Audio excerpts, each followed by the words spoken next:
कर्नाटक चुनाव के हर सर्वे में अपनी हार देखकर चाणक्य अमित शाह को शायद ये समझ में नहीं आ रहा है कि क्या बोलना है।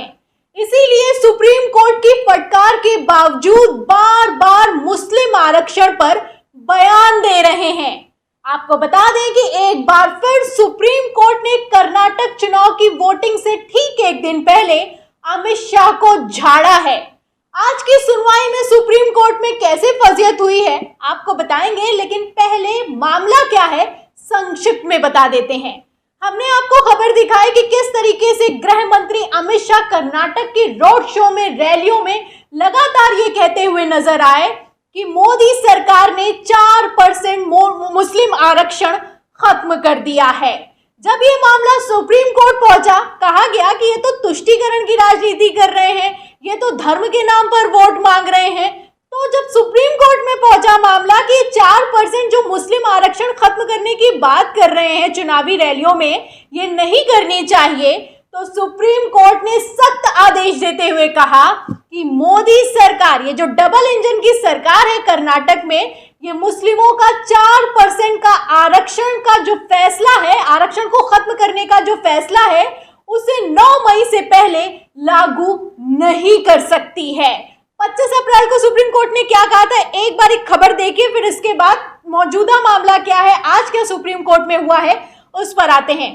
देखिए, आज तक की खबर में लिखा है कि कर्नाटक में मुस्लिम कोटा खत्म करने का 9 मई तक लागू नहीं होगा फैसला, सुप्रीम कोर्ट में बोली बुमई सरकार। तो बुमई सरकार ने बहुत बचाव किया, लेकिन फिर भी सुप्रीम कोर्ट ने कह दिया कि जो 4% मुस्लिम आरक्षण आप खत्म करना चाहते हैं, पहली बात तो इसे चुनाव रैलियों में मत कहिए, और दूसरी बात है कि इसे 9 मई तक लागू नहीं किया जा सकता है। और 9 मई तक लागू न करने के साथ ही सुप्रीम कोर्ट ने अगली सुनवाई की तारीख भी 9 मई को मुकर्रर कर दी।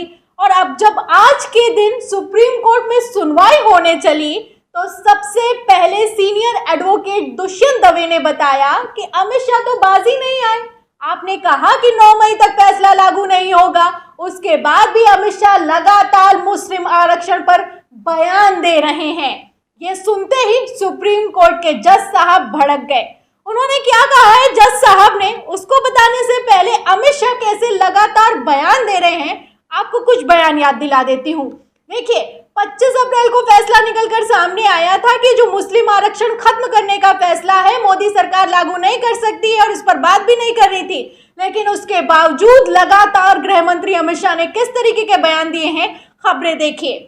खबर देखिए न्यूज 24 की, इसमें लिखा है कि कर्नाटक इलेक्शन 4% मुस्लिम आरक्षण गैर संवैधानिक था। अमित शाह बोले, कांग्रेस ने तुष्टीकरण के लिए आरक्षण दिया था, हमने हटा दिया। ये एक दिन पहले दिया गया बयान है।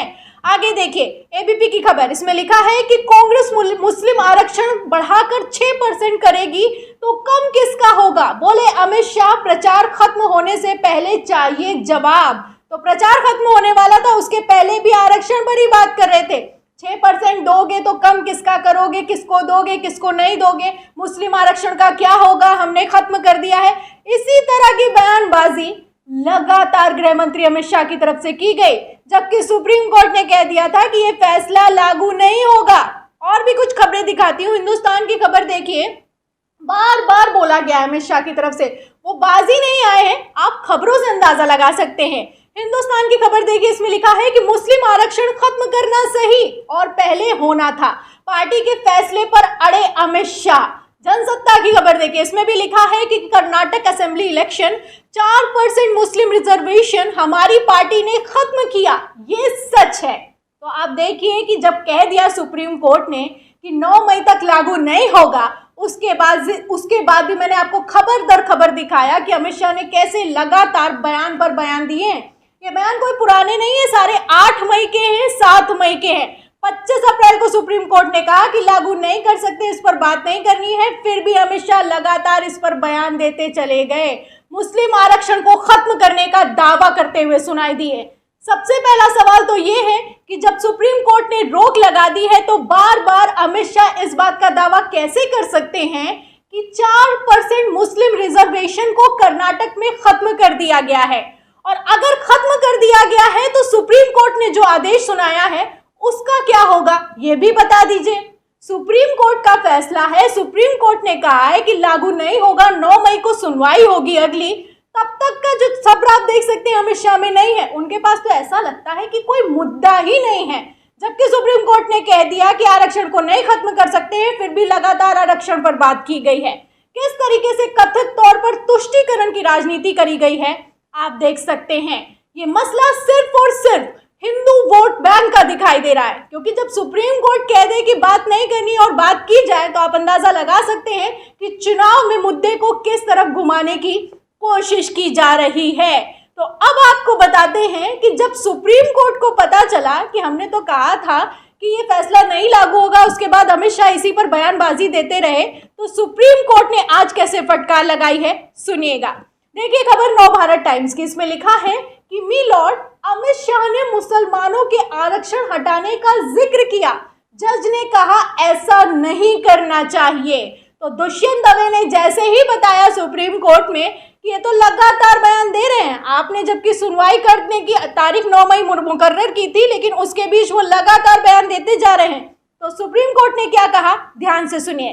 देखिए खबर में लिखा है कि सुप्रीम कोर्ट में सुनवाई के दौरान मुस्लिमों के 4% आरक्षण खत्म करने के कर्नाटक सरकार के फैसले के खिलाफ बहस करते हुए सीनियर वकील दुष्यंत दवे ने सुप्रीम कोर्ट को बताया कि गृह मंत्री अमित शाह आए दिन बयान दे रहे हैं कि उन्होंने आरक्षण खत्म कर दिया है।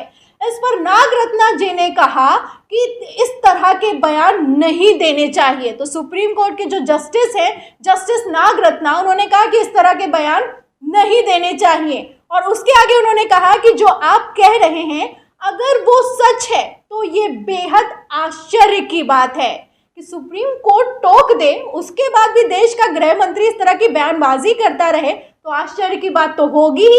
आगे लिखा है कि जब मामला सुप्रीम कोर्ट में विचाराधीन है तो किसी के द्वारा इस तरह के बयान क्यों दिए जाने चाहिए, ये सवाल भी किया गया। और इसी के साथ ये भी कहा गया कि आश्चर्य की बात है, इस तरह के बयान नहीं देने चाहिए। दोबारा सुप्रीम कोर्ट ने कहा है कि अमित शाह को इस तरह की बयानबाजी नहीं करनी चाहिए। आगे देखिए इसमें लिखा है कि इस मामले में नहीं हो राजनीति। तुरंत सॉलिसिटर जनरल तुषार मेहता अमित शाह की तरफ से बोले कि ये कहते हुए बीच में रोक दिया कि बेंच को बयान की सामग्री और संदर्भ के बारे में नहीं बताया गया है। सॉलिसिटर जनरल ने कहा कि यहाँ राजनीति नहीं होनी चाहिए, हम नहीं जानते हैं कि किस बयान को जिम्मेदार ठहराया जा रहा है। दवे ने कहा कि अमित शाह ने कहा है कि मुसलमानों के लिए 4% आरक्षण असंवैधानिक था और भाजपा ने इसे हटा दिया है। तो जब अमित शाह का बचाव करते हुए तुषार मेहता ने कहा कि हमें नहीं पता है कि अमित शाह ने क्या कहा है, तो दुष्यंत दवे ने तुरंत फटाक से बताया कि अमित शाह ने कहा है कि आरक्षण असंवैधानिक था और हमने हटा दिया है। जबकि सुप्रीम कोर्ट ने कह दिया है कि अभी नहीं हटेगा और 9 मई पर इस पर सुनवाई होगी। और सुनवाई हुई भी, और सुनवाई के पहले ही अमित शाह लगातार ये दावे करते रहे कि उन्होंने आरक्षण हटा दिया है। फिलहाल आपको बता दें कि जो अगली तारीख है सुनवाई की इसी मसले पर 25 जुलाई को मुकर्रर कर दिया गया है। अभी भी जो तस्वीर है वो साफ नहीं हुई है कि मुस्लिम आरक्षण को लेकर क्या होगा, लेकिन फिर भी अमित शाह लगातार इसी तरह के दावे करते हुए नजर आए। अब ऐसे में क्या ही कहा जाए, जब देश का गृह मंत्री सुप्रीम कोर्ट के आदेश की अवहेलना करे तो क्या कहा जाए। फिलहाल इस पूरी खबर पर आपका क्या कहना है, सुप्रीम कोर्ट की फटकार पर आपका क्या कहना है, अमित शाह के बयानों पर आपका क्या कहना है, हमें कमेंट बॉक्स में जरूर लिखें। वीडियो को ज्यादा से ज्यादा शेयर करें, सब्सक्राइबर पर दबाएं, बेल आइकन दबाएं ताकि हर खबर की नोटिफिकेशन आप तक पहुंचती रहे। मैं प्रियंका, आप देख रहे थे ऑनलाइन न्यूज इंडिया। फिर मिलते हैं अगली खबर के साथ, तब तक के लिए धन्यवाद। इस खबर को अभी लाइक करें, शेयर करें, अभी चैनल को सब्सक्राइब करें और घंटी जरूर दबाएं।